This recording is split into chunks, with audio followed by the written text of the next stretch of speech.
In a world of Highlander LEs and XLEs, run-of-the-mill, but great cars, there's a rare breed that brings a little bit more to the table. And in this three-row family SUV, you're getting just under 300 of Toyota's V6 horsepower with 263 foot-pounds of torque.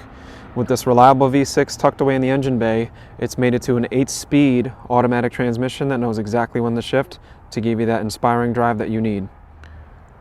And to further help you enjoy that power, Toyota's giving you an upgraded, tighter, sport-tuned suspension with high-rate springs, and you're also getting a rear stabilizer bar to give you that confidence you need during the turns.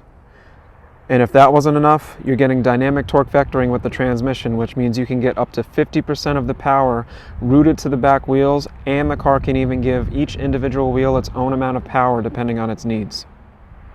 And lastly, with its lower front-end appearance and its more aerodynamic look, the gloss black dipped everywhere is what separates this Highlander from the rest. Today we're working with the 2022 Toyota Highlander XSE.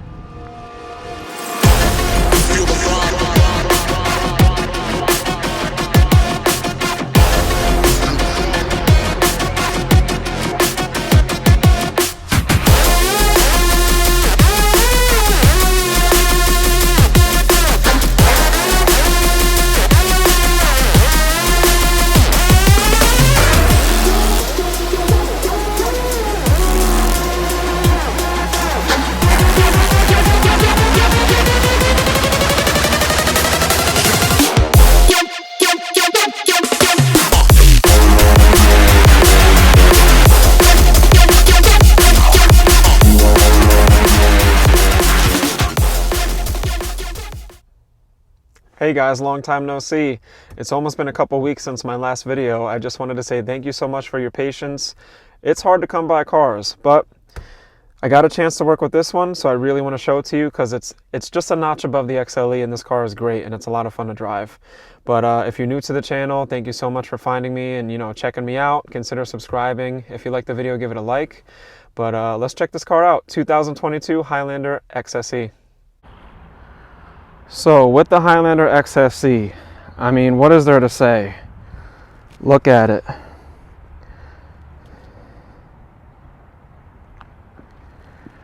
First thing we notice when you look at it is the grille is completely different. We have a very opened up front end here, and this spot here on the grille, where in the XLE comes down wider on the bottom, it's tucked up kind of like a V shape. And what that does is it helps the fog lights that would have been a little too high in my opinion drop way down, and it gives it that nice sporty style. Today's video is going to be a little bit different of a layout. So normally what I'll do is I'll deep dive and I'll go over all the features and I'll go over every single button in the vehicle. But for this video, what I want to do is do a basic overview and then have a separate video for the screen and the buttons inside. So let me know down in the comments right away what you think about that. But back to that styling. So what we'll do is we'll start with the outside. I'll talk a little bit about the way it drives. I don't have a headpiece yet to do my own driving on these, and we try to preserve them and not drive sold units. People bought them, they don't want people driving around in them. And then after we look at the outside styling, we'll get inside and talk about some of the technology. Anyway, so if you've been following me for a while, you know I'm a headlight guy. I love headlights. I'm not even big into aftermarket headlights. I like to get upgraded factory headlights, and most Highlanders, they have chrome over here, whereas on the XSE, it's a black gloss. I'm trying to get my reflection out of there. It gives it a really mean look, which is awesome. Let me show you from the front. That's one of the first things that pops out besides the grille and the overall bumper in the front. Up close we have all black gloss, so it's not flat, which really adds to the attitude of the vehicle. And a very dark gunmetal gray down here that blends into black, plays very nicely. And onto the sides that lead down to the fog lights, the bezel is pretty much the whole entire lower grille, which is really cool. And you have a super bright white LED to match the bright white LEDs that you have here. There's an LED bar that operates as your daytime running light with what I call a teardrop, which is really nice. And then a mirror inside the main bulb It's a projector that will flick up for more light on the high beams. And yes, it comes with automatic high beams. Toyota Safety Sense, just like all new Toyotas now. To continue the styling, black and machine finished are my favorite. Can you tell I'm biased? I'm not a super fanboy. I just like what they do here. You know, the machine finish is nice, and I don't know if the camera's going to pick it up, but you have these little grooves in the machining that at certain angles just really play nicely with the light. This one has some rainwater on it, sorry, but the gloss black matching there when you're rolling slow in the parking lot, it's an attention getter. Fins in the front here, gloss black again. Toyota's always very generous with their gloss black, which some people are not a fan of, but I happen to like. I think gloss black is kind of like a way to show off because it's tough to keep clean. And a nice big silver lip, which doesn't jump out on the silver car, but if you get a different color, you have the silver lip, which is a common theme that we see with the RAV4 Prime XSE, the silver lips. Side body styling, very chiseled, big hips in the back, and color matching down below with another silver lip. And now we're getting a little bit relieved with some non-painted black, unlike the RAV4 Prime XSE, which would be painted black gloss there. So that's going to take the beating. If you do actually get this off the road, say you're done whipping it on the road and you want to go on the trails, that's going to be non-painted, which will, you know, take the beating of the twigs and rocks and mud and stuff. And it speaks to the heritage of the off-roading capabilities of these family SUVs. A little bit of a smoked here on the bottom of the taillight. Spooky, adds a little bit of that darkness to the sportiness. You know, you got to add black to stuff to make it sporty.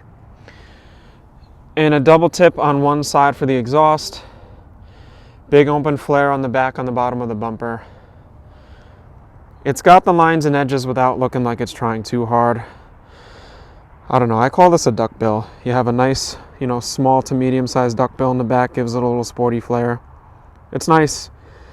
I was a real big fanboy of the last generation of Highlander because I liked the sharper edges, but the curvy rear, the smooth, streamline, wavy design, like I said in the Highlander XSE video, it looks like it's wearing a dress or a tuxedo.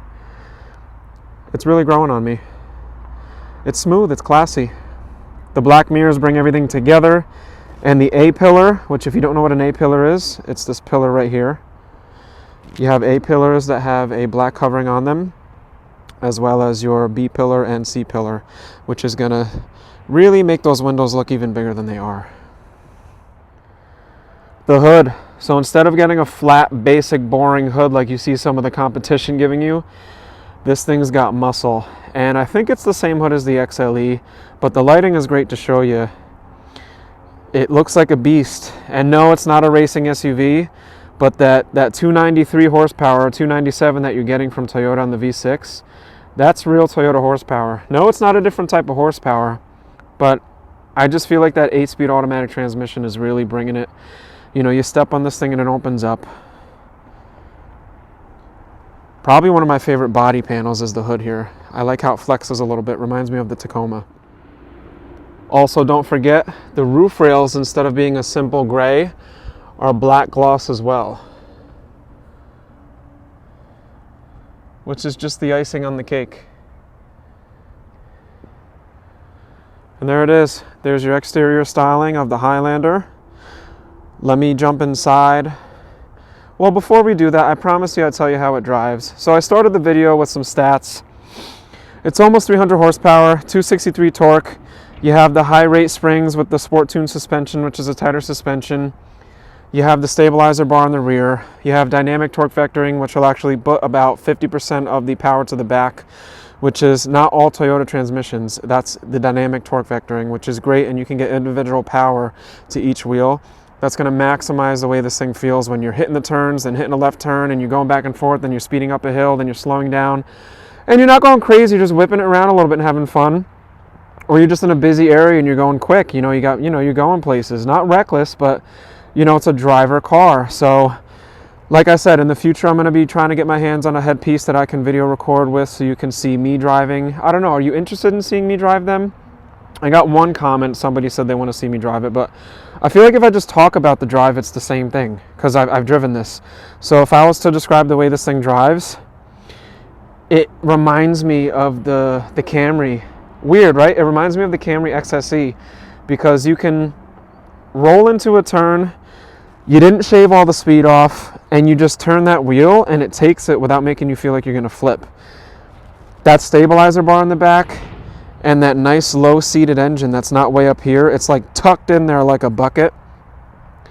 It's all working together, and of course the fact that it's a TNGA frame, which is Toyota New Global Architecture, those frames have a lot of research and development to make them drive better, crash better, and just more enjoyable.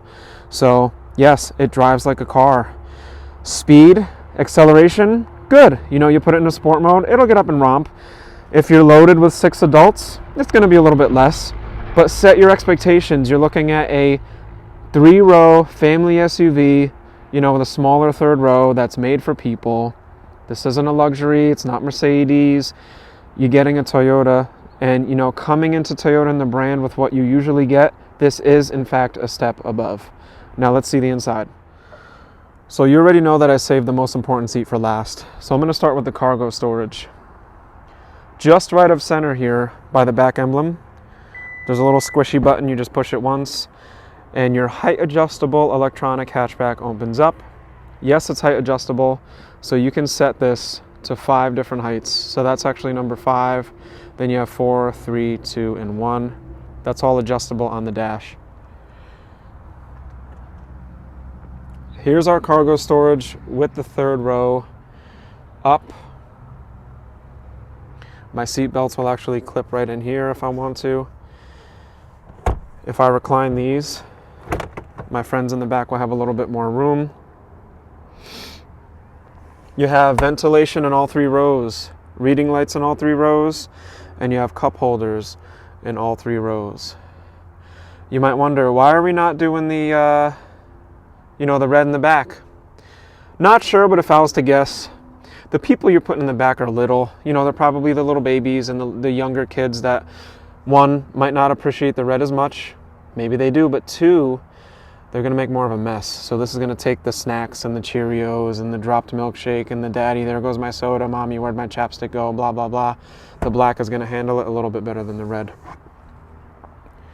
To fold down, you lift this up, down it goes. And likewise, keep the lever up, done. Now you have a nice 4-seater. They call these the captain's chairs. Now you have a 4-seater. Let's go into the middle row. All right, on to the middle row of the Highlander. Here's this beautiful red color. Yes, I like it. It's a very polarizing color. I think it's very pretty, and it adds a lot of life. All-weather mats. Here's a view of what I'm working with. I'll say it, the aisle going in and out, it's an aisle. You gotta be little, but it's doable. But you can also take this seat here and slide it for quick access to the back. And just to show you the back again,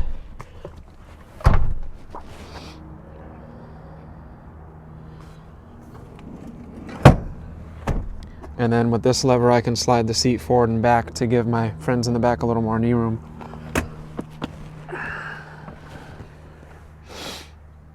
USBs in the back, my own control for the climate control here, so air direction, fan speed, temperature, etc., which is also controllable from the front over here. Here's my side view, nice black ceiling, which is awesome. The vents are up top instead of on the side like they used to be. Let's close the door. Nice big square windows, so it really reduces that claustrophobia. In the back, the window's decent, but I have my AC for my face in case I feel a little bit anxious back there. And a sunshade. Very nice. Not electronic. One less thing to break. Here's an eye level view. I wouldn't call it stadium seating. You know, stadium seating is when you're really sitting up looking over, kind of like they do in the Nissans. I'm not a fan of the Stadium. It's kind of nice to be down in the vehicle. My shoulder is just above this, so I kind of feel secure in here. But there's eye level again. Visibility is really good. I'm comfortable, and I can recline my seat as well. So I can put my armrest down. I can pull on this little lever over here and lean back, and I'm relaxed. I'm good for a few hours. I could literally, and I'm picky, I could fall asleep on one of these for a while. Let's get in the front and check out some of the buttons. If you're lucky enough to be picked up by an Uber or Lyft rider using a Highlander XSE, here's your view getting inside. You have an electronic seat for the passenger. Beautiful perforated leather. Maybe black, maybe red, who knows?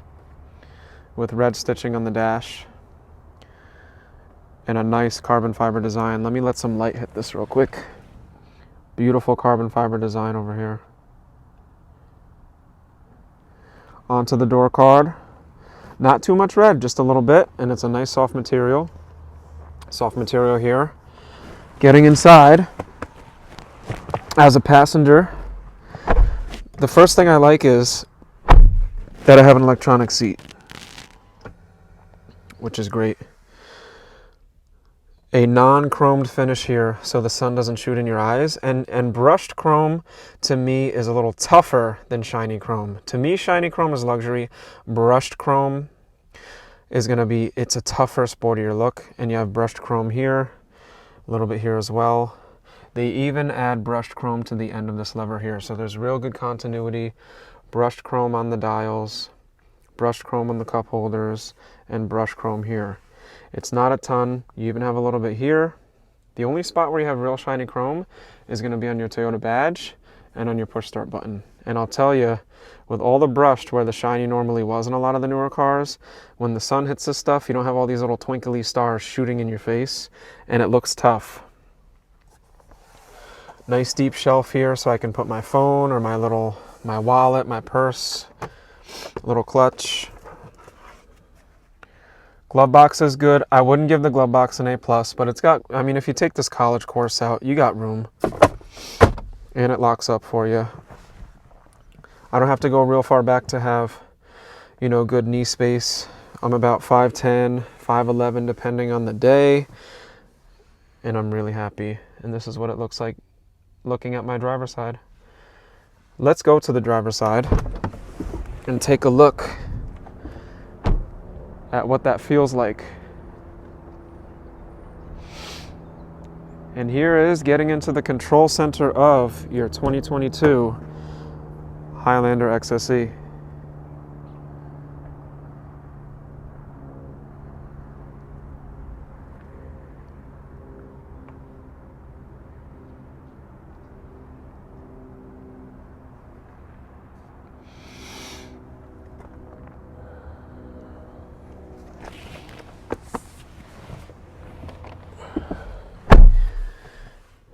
Same thing here, auto up and down windows all around.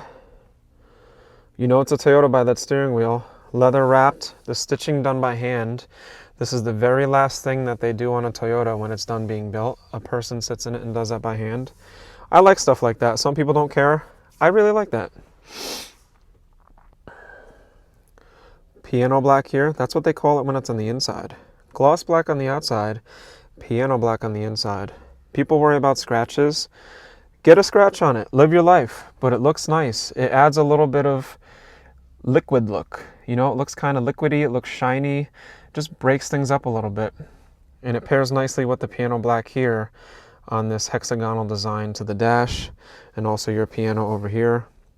Things will get scratched. It's okay, get a couple scratches, but it's nice to have that liquidy look here. It breaks up all the dull, you know, the brushed, the flat on the leather, the flat on the leather, you know, the kind of flat carbon fiber lookalike stuff, and obviously your flat dashboard. A little bit of this piano, to me, is great. It's very refreshing. I will tell you the things I don't like, but I do like that they did a soft material here. So on my 2021 Tacoma, it's a material that's even harder than this. So this is not going to scratch as easy. This material is super soft, but on the Tacoma, it's this material that If you put the wrong set of binoculars on your dash on a Tacoma, they'll scratch you up, but this stuff is nice. You can see that it's soft, which is great.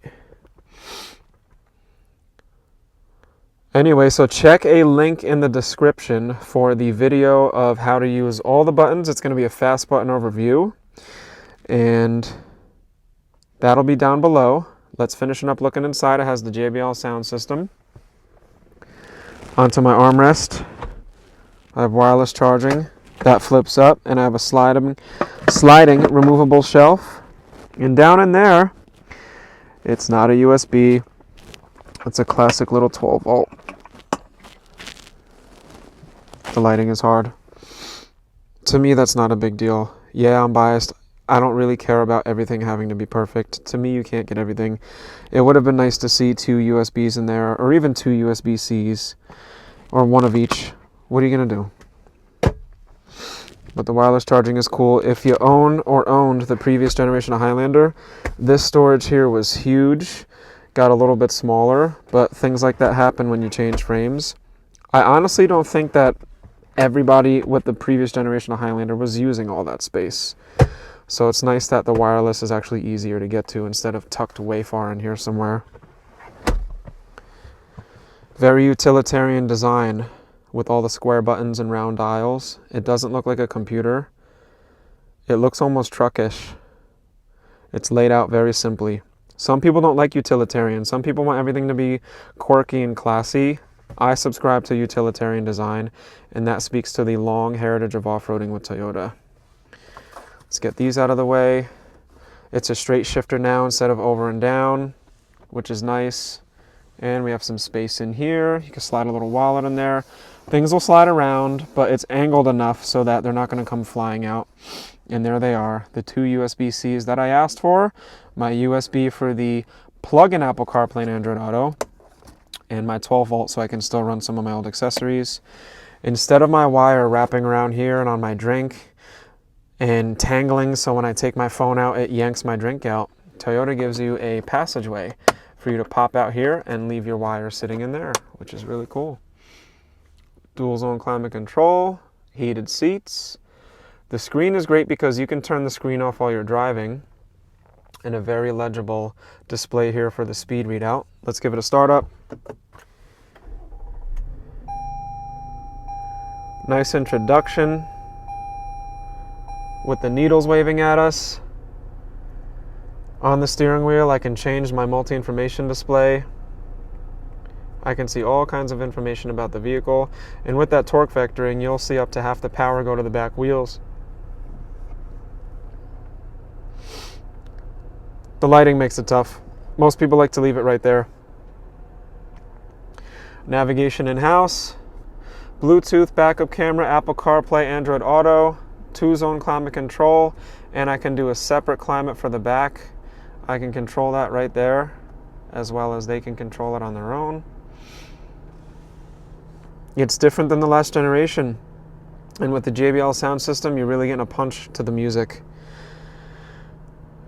I'm not afraid to critique my own brand. So when this first came out, I said, it looks a little smooth, kind of looks like everything else. I didn't get it yet, but as you work with vehicles and you see what they're doing and you see the design cues, I'm happy with it. And what really will speak to you if you're going to look at a 2022 Highlander the most, besides feeling the quality in every single button and seeing its own individual design and feeling that TNGA frame, the drive is what's going to do it. The first thing people say that they really like about a Highlander is the drive. You know, they get in it, oh yeah, it feels like a Toyota, looks cool, updated buttons, blah, blah, blah. When they get back from their test drive, they say, wow, I'm very impressed. So anyway, thanks again for watching, guys. I appreciate your patience while I try to get my hands on cars to review. This was the 2022 Toyota Highlander XSE, and down in the description, I'll have a separate video where we break down all the buttons in this great truck. Until the next one, see you then. Peace.